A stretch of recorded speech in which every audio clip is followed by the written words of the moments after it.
嗨，大家歡迎收看這禮拜的超認真少年。這禮拜的影片非常厲害，各位買房子了！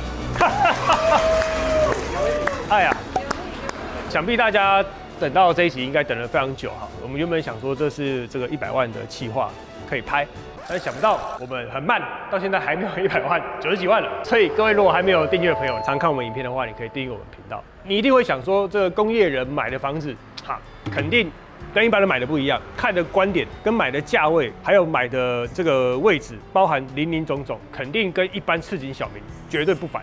我要跟大家報告一下，這個房子其實交易的時間大概在114年的4月多。就大概1年多前的時候，我們就決定買了這個房子。但是买得非常意外。我們從那種平常在跟大家講說，房子怎麼蓋啊，這房子應該怎麼改啊，我們這麼有經驗的人，你觉得我們買的房子一坪多少錢？看一下。如果我以台中市來說啦，最近房市慘烈嘛，但是你就想說，如果按照去年2025年的時候實價登錄，每坪180萬，哈，肯定是豪宅。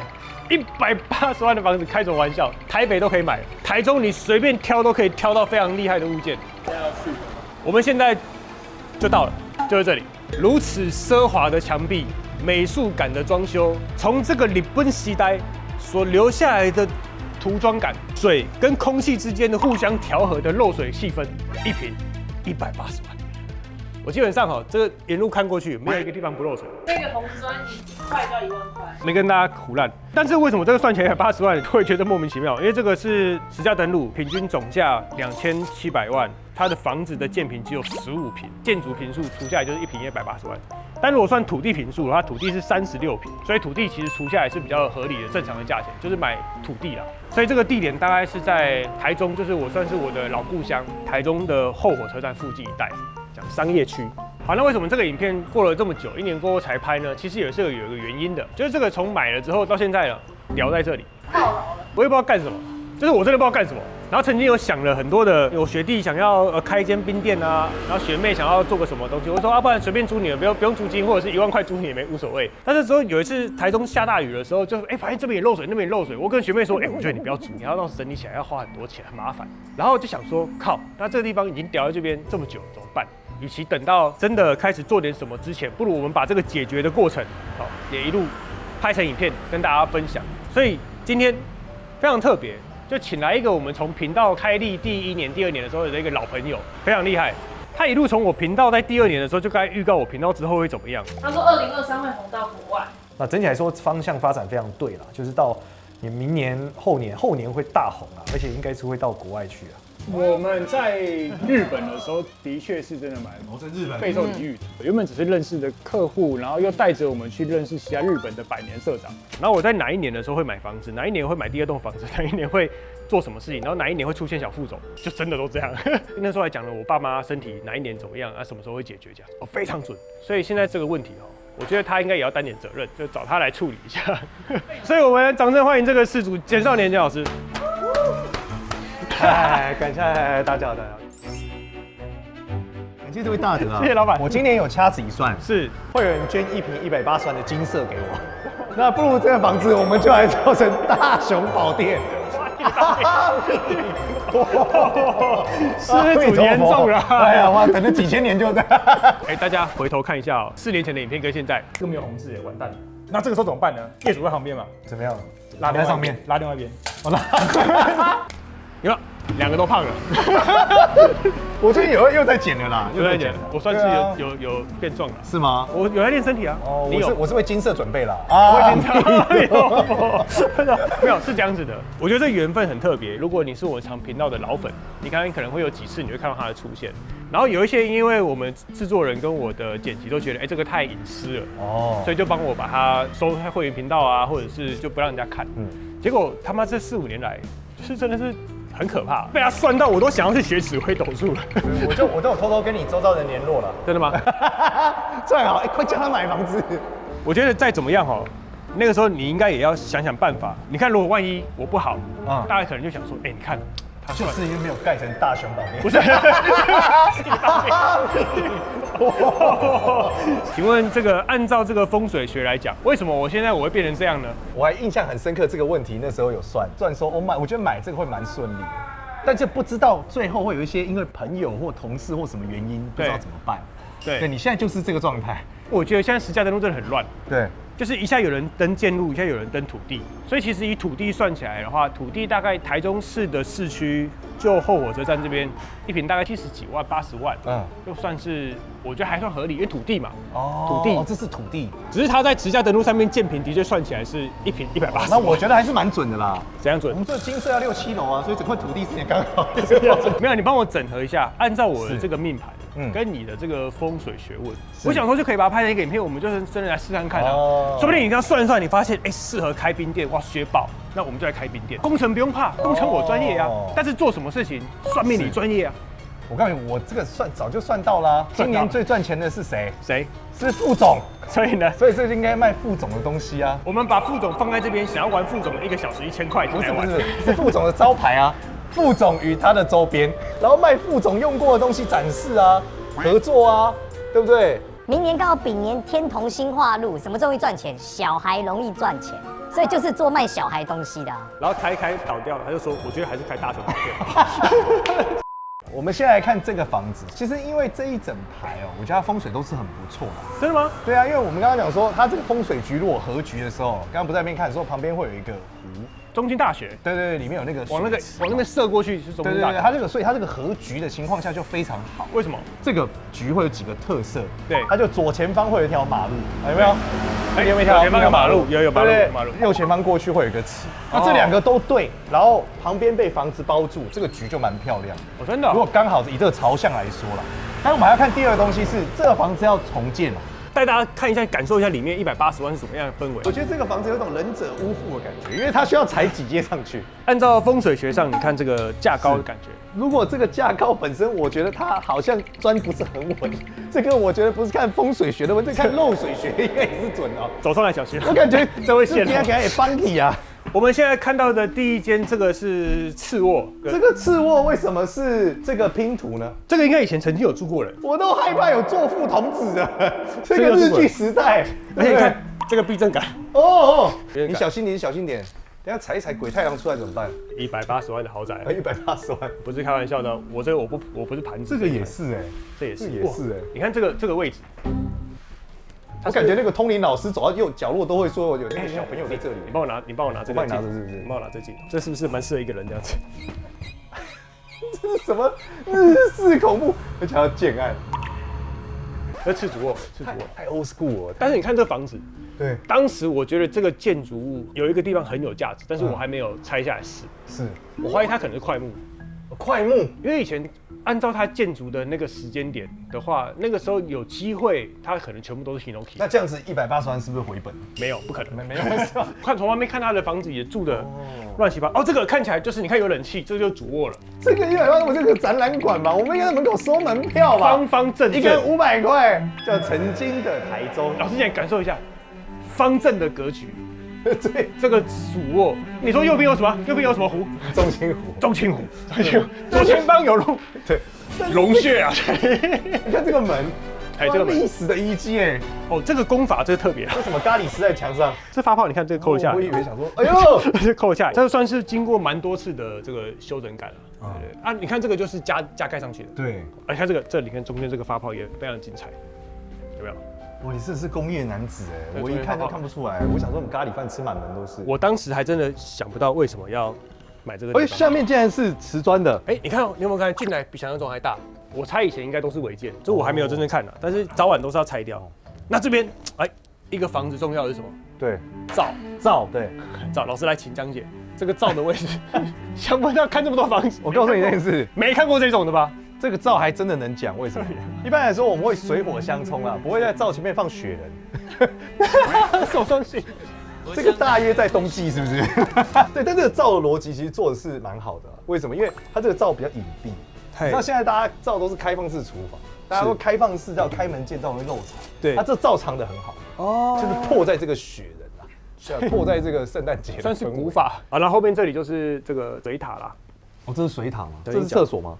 我不知道哎，有鳥哎，有鳥的屍體。老師這個在卦象上稱為什麼？有點殘暴，我不想看。後面這個是水塔位，小小的。這是一個天井哦，這是天井。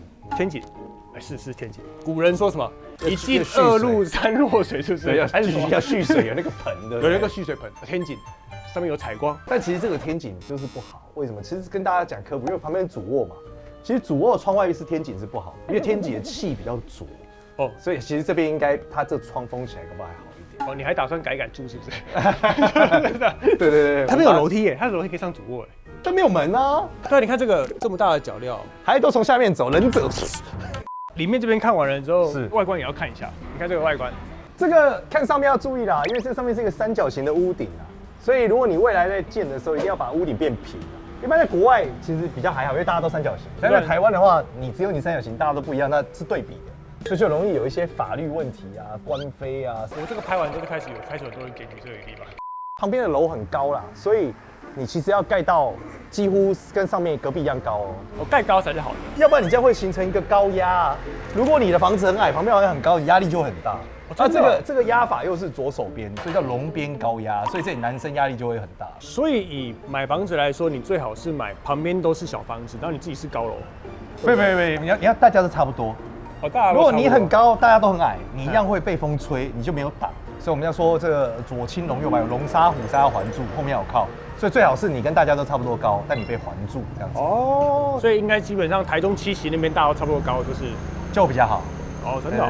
其實老房子很多大家都差不多高啊。對啊，連在一起也都可以。但是主要是因為它太矮，你這個180，它壓力太大了。太大，180压力一定很大，真的很大，很準。你看這房子一買壓力多大，對不對？超反的。應該這麼講，我覺得哈，我真的是一個很孝順的人。我所有的收入幾乎90%，應該80-90%全部都給家裡。這個就是要從我爸這邊說起。我雖然沒住這裡了，但是我爸的老家還是在這附近。這個算是一個是非之地。大家都會從早上聊天聊到晚上，就除了我爸在厝邊隔壁，就很多人都是。你講是聊天還是玩 gay？ 聊天跟玩 gay 都有。然後不然就是在這邊會聚集喝酒，然後喝一喝就啤酒笑，然後在附近的左鄰右舍開始找人家罵人啊、打架啊什麼之類的。然後那個時候我爸就跟我講說，其實我奶奶曾經有個心願，因為我媽過世很久了，她突然跟我講過，你阿嬤有個心願，我想把這個房子買下來，大家去送給我爸，我爸沒錢。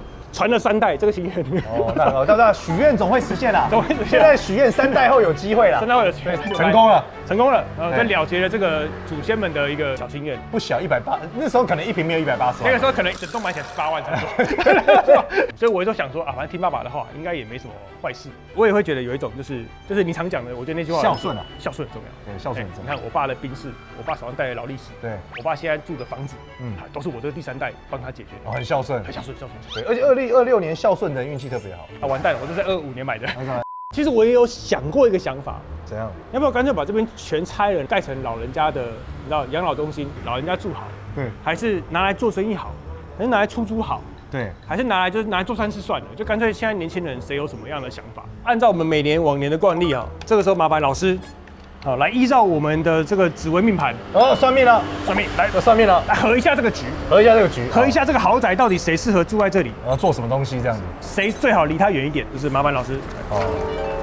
副總盤很有趣哦，你知道在副總出生的時候啊，我馬上把盤給他，他基本上把副總的人生從1歲到50-60歲全部算完了。我覺得最有趣的一件事情是，大概2年多前，我也還沒有想說要生小孩，我跟他說，尚雲老師，我最近公司要買一個車子，配什麼樣的車牌號碼好？然後他就跟我講說，這個顏色比較重要。我說我想要買藍色，他說不行，你買藍色，你以後帶小孩一定會被撞。我說這麼絕對的嗎？然後所以他就跟我講說，對，講說2年前他媽我也沒有想要有小孩，我也還沒有想要生小孩。他就跟我講說，你看你以後開了藍色這台車，你載你的小孩，他媽一定出事。有趣來咯，副總在2025年降落到地球上的時候啊，我在產房一拉出來，我馬上看時間，然後馬上打訊息，就是時間出來了。算出來之後，我們副總最忌諱什麼顏色？藍色。而且不是他一個人講哦，就是我還給別人同事看，然後大家還給其他人校正一下。我同時還問了 ChatGPT，同時還問了 Gemini， 同時還問了很多 AI， 大家都說副總忌諱藍色，是不是有準？好，那接下來要講一個更有趣的地方了。更有趣的，來，我們現在看你跟你太太啊，先看你的部分呢，是你覺得你的這個 partner， 合作夥伴，就是跟小孩很有關，所以你看我們這邊的話，算你 partner 來做這個事，副總算你 partner 了，適合做3太子。你太太是因為容易因為小孩啦，莫名其妙有了很多錢，覺得很開心。但他比較特別，他覺得有一個特別的老闆，新的老闆跟神明有關，所以可能真的是三太子哎。三太子。好，再来看第二個，副總在明年覺得溝通困難的跟大家，跟他的手下們溝通困難。那廢話，他1歲嘛。不，他覺得說話你們都聽不懂啊，到底是在幹嘛？但是他心情覺得蠻爽的，他覺得他有很多輕鬆錢啊，從天上掉下來。哇，財源廣進，他財很旺哎，他明年大概3月的時候財就很旺。然後愛情運不錯啊。愛情運對，農曆就下半年會有桃花運的，遇到對象很有才華啦，而且可能是外國人哦。真的外國人？對啊，這麼小就有跨國戀情。從下半年開始，農曆6月開始就是有野桃花了。哦，真的嗎？多注意一點啊，爸爸多看一點。野桃花的意思是會有人找他幹嘛？他會有遠行的機會，然後很多表現自己的機會。我們以後就是没什麼好傳承的，就只有把這個頻道做到100萬，然後傳給他。媽媽很焦慮啦，媽媽很焦慮於他的桃花。畢竟談戀愛了，那這個房子什麼時候拆？什麼時候改建會比較好？大家會不會覺得好像做工程的為什麼都這樣？我跟你講，很多建設公司老闆都這樣。老闆，我們什麼時候動工好？找個算命師來算。你花錢花的有點大了。這裡看你5月份的時候改不錯，其實你過年的時候就有一個運，有機會去把房子變好。但你5月的時候會更好。但你跟你太太看起來房子運明年其實都還不錯啦。我是一個有機會可以靠着房產致富的男人嘛。1坪180萬還不致富，那我是要怎麼樣？1坪180萬感覺比較像是被騙，你知道嗎？所以明年我們5月拆嘛，對不對？我覺得你過年可以規劃，然後5月的時候拆是一個好時間啊。好，那最後重點來了，適合做什麼好呢？就跟我剛剛講的，做小孩的東西。但你知道這邊曾經是洗衣店，洗衣店啊，以前這裡開過洗衣店，但是以前洗衣店也會麻煩一件事情，就是因為婆婆媽媽來嘛，聚集嘛，是，然後很吵，所以我其實沒有想過洗衣店的想法。是，再來是你要有人顧嘛，那你可以自助的啊，自助小孩洗衣店厲害了吧？哦，你說自助副總。洗衣店对，就是大家洗小孩的都來這裡。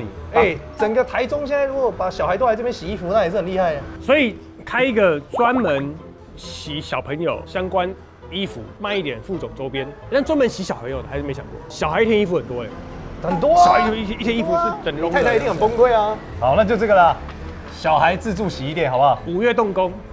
小孩自助洗衣店，那我們就看這個長遠計劃能不能就是這樣執行。我曾經也有想過，就是我自己工作真的太忙，不然就是給同事做，還是不然就給副總自己做。是，從1歲開始經營企業，給副總好了啦，給副總。對啊，上面給他一個 camera 攝影鏡頭嘛，他就看大家嘛。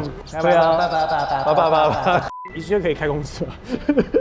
你這個沒有監護人要管，可能是掛你名字啊。哦，監護人媽媽。對。我是希望這件事情跟我越沒關越有關係。是嗎？我怕被砸店啊。那很好。怕被找麻煩。那就躺平，自助。我想說，就乾脆找那種就是有那個什麼連鎖的，找一家代管。代管的，你有認識的嗎？我不知道，就回去找。今天有新登錄了。確定嗎？確定。5月動工。沒錯。然後看起來10月份會比較花錢了，所以10月份可能是已經快要開幕了。有可能。感謝今天這個遠道而來的朋友。沒錯。那我帶我來看豪宅啊。我們大概就幾年算一次。我上一次幫你看就是好幾年前了啊，就是工作室吧。下次幫你看一個就是大雄寶殿落成了啊。於是接下來這幾天呢，我們就請製作人找了幾間可以給副總開的店，我們呢就來看看是不是如簡少年老師所說的5月動工，10月開幕，還是會變成大雄寶殿。你知道，其實這當中有一家是可以看的，因為它的那個洗衣機是法購，不是法购。Fraggle， 你知道它是一個歐洲重工業的品牌，那個牌子它還是有在做航太，然後做一些高級定制家具，然後還有做重工業的，屬於是歐洲佔有一席之地，有點像是日本的三菱重工，就三菱重工做軍武的歐洲版，它的差別就會跟一般的那種洗衣店的差別會差很多。那為什麼不直接買那種韓國大廠三星 LG？ 這個你問得非常好。我們這個除了一個愛家的好男人之外，我剛好也是一個。這個工業的啊，你知道工業用跟家用是不太一樣的，就很像是你家裡面馬桶如果塞住了，你就是拿那個通廁器這邊敲，家用。啊，你看包通都不敢換了啊，商業用、工業用，它那個帶的那個設備跟器材不太一樣。一般的家用你一個禮拜洗衣服，你頂多洗個3次5次，洗5次了不起了啦，你1年要洗起來200次啦。但我就跟我製作人講說，如果你真的是認真想要搞個洗衣店的話，那你就要找商業用，因為家用。商業用跟工業用是3個完全不同的 label。商業用的呢，就是你一天直接從早上洗到晚，你一整年下來我跟你講5000次啊，你用那個5000次的数量去算的話，你如果一般用家用機的話，你根本早要掛了。所以你看如果你一般有那種自助洗衣店或者是家庭洗衣店，那如果是一般用那種家用洗衣機在洗衣服的，基本上我跟你講，老闆3不5時絕對在那邊修機器，不然3天2頭找人家洗一洗。你知道開店通常有2種形象，應該不是形象，是2種狀態。一種就是你要重新開始自創，找人家連鎖；另外一種就是先看一下別人開什麼，你再來考慮看看你要不要開這個東西。像那種賺零錢，10塊、50塊、60塊、70塊，看起來像什麼？飲料店。然後那個時候，我們的國師啊，他就跟我講說，你很適合做那種小朋友的啊，然後又可以这種自主式管理的啊。我們同事就跟我講，不然你可以開那個夾娃娃店。但是我個人比較不喜歡，覺得還是要對這個社會有剛需的東西，那個比較是屬於我們世代家人所留下來的這個概念。不是說夾娃娃店不好啦，你開的那個店它如果能夠幫助整個社區啊，這個街坊啊，能夠獲得一些共同利益，比如說方便嘛。然後讓人家省時間嘛，然後或者是我們附近有很多學校嘛，籃球隊啊、洗衣服啊，就方便，就不會全部都拿到老師家裡面洗。它就是會幫助什麼社會共榮，所以那個時候就有很多的那個朋友就看了我們脆啊，然後賴啊、IG 啊，我就跟制作人說，我覺得這間可以看，因為這個牌子看不到，但是這個機型查網絡上就可以查得到。來，你看 FAGO 啊，你看跳出來第一個是什麼？洗衣機。有無？就誰想安呢？安呢有這個 logo。哦，就是這台啊。這間公司厲害了，全球最大的工人合作社集團。就是我們常常不是有拍一些什麼大家比較不知道的企業類影片嗎？它是單獨可以拉出來做的那種等級。他們像是那種航太啊、工業設備啊、頂級家電啊、醫療類的這間公司，他們都是有做的。然後我想說，怎麼會這麼高級的品牌？這間美一捷，它就開在西湖羊肉爐附近。旁邊先吃個羊肉爐，然後他就過來看。在以歐洲他們概念的工業設計跟機械設計裡面，他們的耐用度從一開始的初始設計就是說，他們都是要用那種20年以上，所以跟那個一般家用就是他希望你從按開機插上插頭那天，怎麼3年5年自動壞的那個設計概念是不太一樣的。而且你看裡面。你看，當然是商用等級的，當然不鏽鋼都很理所當然。不過它的那個裡面的什麼軸承啊、什麼馬達，它們都完全不一樣。你要看這個東西到底有沒有搞頭，就是會不會讓你以後造成麻煩。其實你要看的是這個軟體，就它裡面的程式，它其實是可以每一個單獨去編程。於是你到底要洗幾趟啊？然後10塊錢你要怎麼算啊？或者是你要不要熱水洗啊？你要先快洗冷水，然後再洗熱水啊？然後什麼這些微博全部都是你可以自己編輯。所以說，如果假設今天我這附近很多老人家，我們就可以選用什麼洗呢？清水。廢話。低溫手洗。不是，你看你們就是沒有生意頭腦。老人家驚冷的人要穿啥？穿羽絨衣。羽絨衣的洗，跟你普通洗是不同款的哦。親像越南洗跟泰國洗嘛是不同款的哦。人無共啦。如果當你知道這附近就是比較多老回來人，或者是你在冬天的時候，可能大家會洗羽絨衣。其實不是羽絨衣洗會壞，而是不會洗就會壞。其實羽絨衣你看你就不能用轉速太高啊，然後或者是溫度太高啊，然後去洗，因為你轉速太高它就會get龜球，然後會報廢。但是你如果轉速太低，你又洗不乾淨。所以像有這種軟體，它就可以幫你設定先低速長時間浸泡，我再加個中速翻轉，然後最後呢再用極低速的方式來脫水，你就可以在裡面就設定一個，假設我要寫專洗羽絨衣，你看就衣服不會壞。工業管理裡面就是很重要的一塊。不是你们要擺幾個家用洗衣機，然後這邊衣服亂丟進去，然後水亂排，幹你這樣就叫洗衣店。所以你還可以換哦，夏天洗什麼？運動衣服嘛，化學纖維嘛。你知道那個化學纖維有一些烘的話會很臭，而且化學剛剛會壞掉，那你就可以在裡面再可以編一個，就是運動衣服專業洗，比如或者是副總衣服專業洗，寶寶衣服啊、消毒啊、殺菌啊。像這個你看，現在洗衣店就會有這種寵物專洗，像這高壓洗、鳥壓洗，而且我這臭氧洗。如果你去燒烤店啊，或身上像有一些人會有煙味啊，或者是有一些貓貓狗狗，就是難免有一些味道會比較重一點。臭男人，臭男人進去，臭男人就我這一種。臭男人，你要進去。這個東西全部都是你看，你的擺住哎，快點不？龍虎者，龜頭哎，那你看多麼專業的洗衣店，免費消毒水，就是因為每次洗完你要消毒嘛，就才不會洗起來很髒嘛。洗衣精、柔軟精，你就可以在裡面設定，就是你要怎麼用這樣子。過來，我覺得點不點？這個我也研究很多牌子，我也研究蠻久的。就算你家裡有洗衣機哦，但是很多人還會把衣服拿出來外面洗。裡面有一個蠻大的重點，就是烘衣服、烘被子啊，有些地方沒辦法曬被嘛。然後你看，你知道為什麼它剛停下來突然開嗎？不是我按的哦，後面也沒有好兄弟哦，它會正轉反轉。而且它的這個牌子，我看那個維修手冊，它裡面打開，它的氣流是雙向的。你如果今天比較大的衣服啊，或者是那種冬天的厚被子啊，你如果是單純一轉到最後，你就變成龜球啊那，而且裡面又濕濕的，外面很乾。不然另外一種就是暴力烘，所以一次把它烘到超乾，乾到就是被修起來那種感觉，怕亏东西直接超回大逼啊！真的就是可能大家对一些洗衣店左右鄰居反感，也有这个原因。回到来哦，如果你今天你是要開店做生意的，其實精算很重要，你就可以算說，就是以這個溫度我要怎麼控溫，然後我什麼時候要加溫，慢慢升溫，然後溫度到了，然後維持，然後雙向吹。你一個洗衣機裡面，一般的家用的可能就是只有一個溫度計去測，但是商業用的，那尤其這個牌子的，它那個是裡面是3個在測溫度的，一個是進氣口的溫度，一個是排出去的溫度，一個就是桶子內的溫度。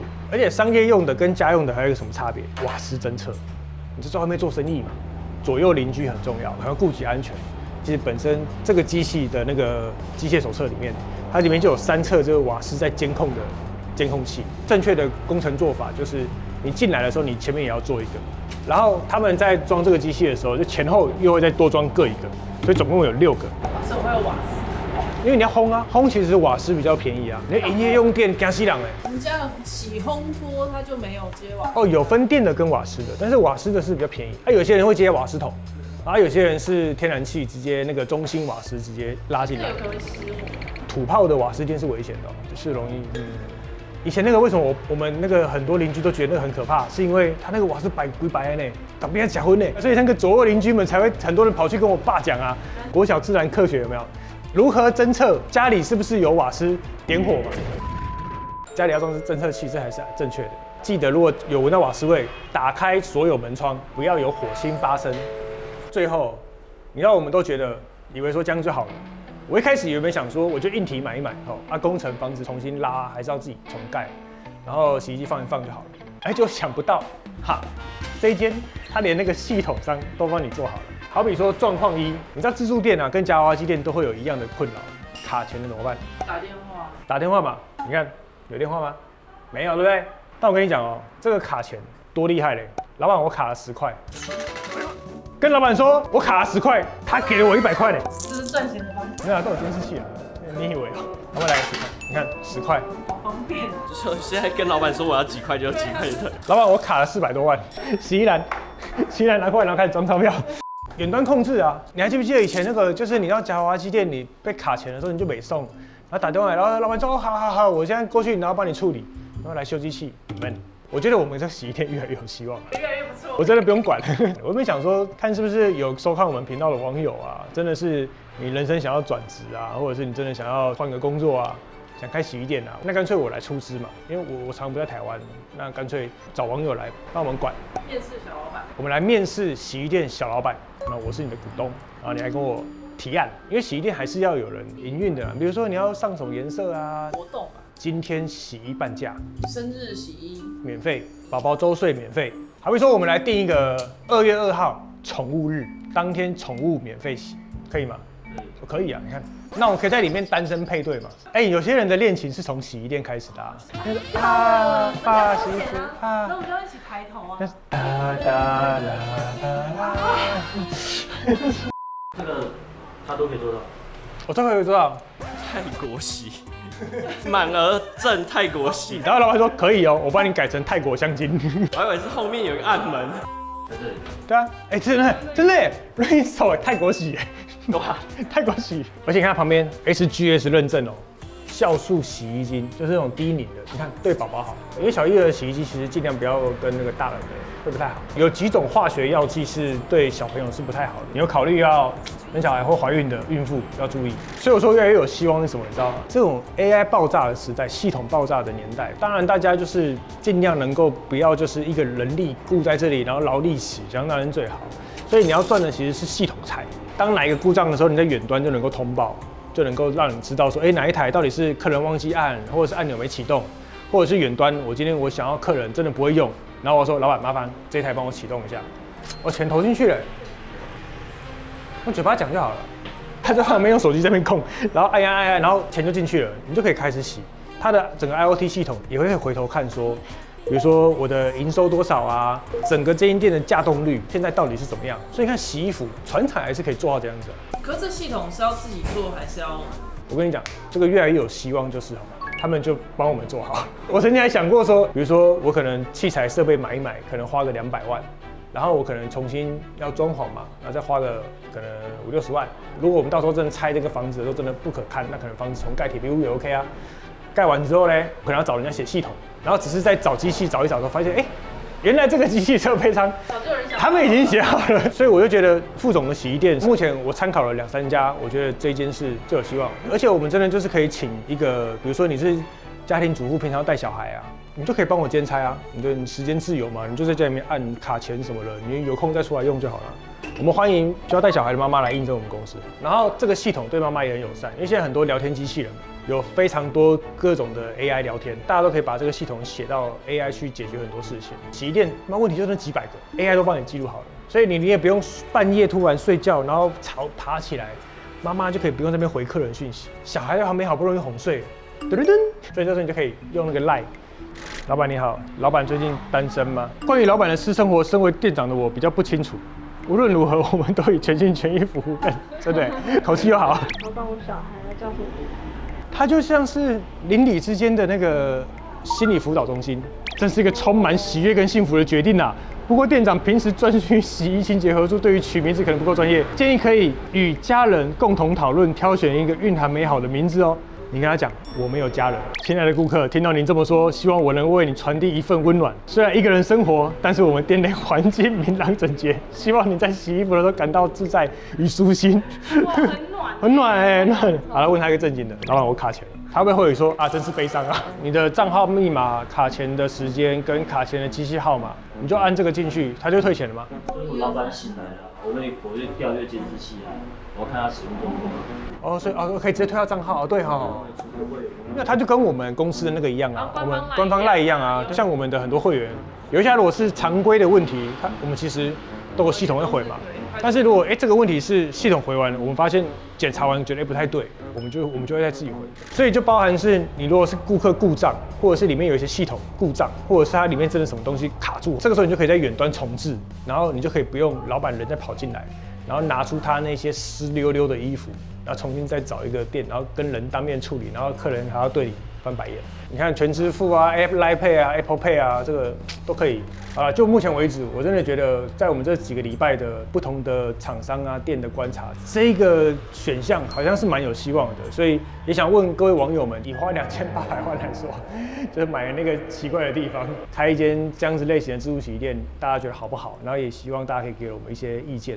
或者是你有其他什麼更多的選項、有趣的想法，說不定我們可以把大家的想法收集起來，然後就拿那一塊店面跟地，然後去實驗給大家看。然後我們也可以就是變成一個長期的一個企劃，就是房子到底會不會重蓋啊，然後或者是開什麼樣的店，它營收怎麼樣啊，跟大家做參考分享。因為這種地區型的生意，每個縣市都可能發生嘛，所以大家可以把我當白老鼠，或者是有可能我們把這個模式一直複製下去，以後我們這個頻道每一個同事，大家一人一間洗衣店，而且你知道這個牌子，它就算倒了二手價，價錢也不錯，你可以賣給其他商用洗衣店或大樓住戶、飯店啊什麼的，那個都很好賣。所以以上這一集就是我爸留給我的爛攤子。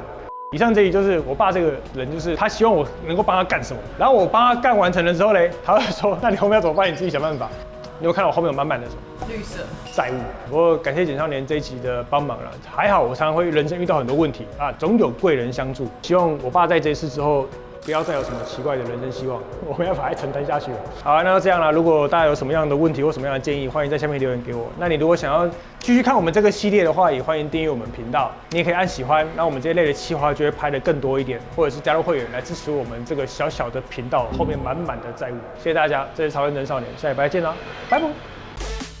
好，那我們來按照往年慣例留一點伏筆好了。我之後幾年要注意什麼事情？不懂會不會有兄弟姐妹？好，這個比較隱私的，我們就給真的比較每個月支持我們的乾爹乾媽們，這個會員頻道的朋友們，然後來收看，我們適時的放。那你如果喜歡我們頻道的話，又想要關注我們後面這個企劃的話，你可以就是訂閱我們頻道，或者是加會員支持我們，因為老實算了嘛，接下來花很多錢。